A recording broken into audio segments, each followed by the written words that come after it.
Everyone's talking about AI, but most of what we tell ourselves about it is comfortable and wrong. I've watched 3 technology waves hit the enterprise. This one is not like the others. The assumptions we're making right now about pace, about readiness, about who gets displaced aren't just outdated. They're the difference between leading and being left behind. When one of OpenAI's co-founders says he's worried about falling behind, that should tell you something. He's not worried about access to technology. He has that. He's worried about skill, about whether he's actually using what already exists. If that's his concern, what does that make the rest of us? I call it the AI acceleration gap. And it's not about learning a few new prompts. It's the distance between people who see this clearly and are moving, and everyone else who thinks they have time. That distance isn't closing. It's widening. Fast. This isn't theory. It's already happening. In one building, a team spends 3 months in governance review just to turn on a chatbot. Across the country, someone's running a swarm of autonomous agents that book meetings, draft contracts, and manage their calendar, unsupervised. The gap isn't closing. It's accelerating. Every single day. Here's what most people miss. The gap isn't about who has the best tools. It's about your mental model, the operating system running in your head. And if it was installed before 2022, it's already obsolete. You're not behind on technology. You're behind on how you think. Let me start with the organizational lies, the comfortable assumptions that turn entire companies into institutional sludge, the kind that keeps everyone busy, credentialed, and completely stuck.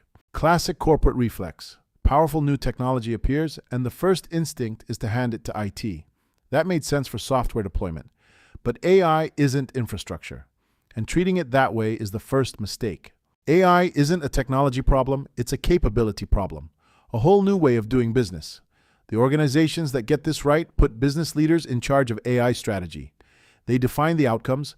IT builds the platform, secure, scalable, essential. IT doesn't own the strategy, it enables it. That's not a demotion. It's the difference between deployment and transformation. Here's the lie that sounds wise but isn't. Things are moving too fast for strategy. It sounds agile, responsive, realistic even, but it's just an excuse for chaos. It's what you say when you'd rather react than decide. And it leads to exactly what you'd expect. Panic, drift, and no actual progress. Real agility isn't chasing every shiny object. That's not strategy. That's just thrashing.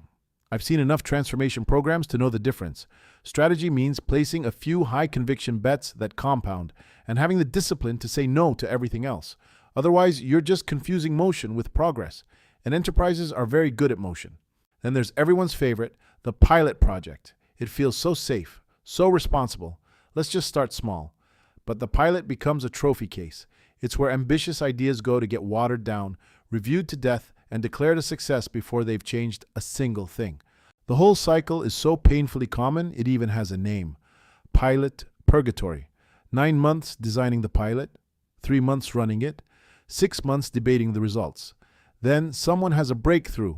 Let's run another pilot. Meanwhile, the real learning, the kind that only happens at scale, in production, under pressure, never happens. You're not de-risking. You're just rehearsing. But a lot of this organizational dysfunction actually starts in our own heads. So let's zoom in. Let's talk about the personal lies, the ones we tell ourselves that make all of this possible. You try AI once. It hallucinates a fact or writes weird code, and suddenly the entire technology is written off as overhyped. This is the mistake. One error becomes permission to ignore the whole thing. It's like judging electricity by your first bad bulb. The reason we make this mistake is because we don't understand one thing. The capability frontier is jagged. AI's progress isn't a smooth wave. It's a mountain range. You get superhuman performance on one task, sitting right next to the kind of incompetence that makes you question whether it's broken. It's both at the same time. An AI can be world-class at one task and utterly incompetent at something that looks almost identical. So the valuable skill isn't spotting the flaws and feeling clever. It's learning to read the terrain, knowing exactly where the valleys are so you can avoid them, and where the peaks are so you can exploit them. That's the skill that matters now.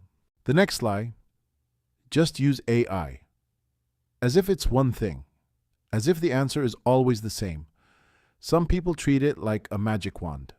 Wave it at a problem, instant solution. Others use it like a fancy calculator and call it done. Both miss the point entirely. The question isn't whether to use AI. It's which capability, for which task, and how you actually integrate it into the work. The real move with AI.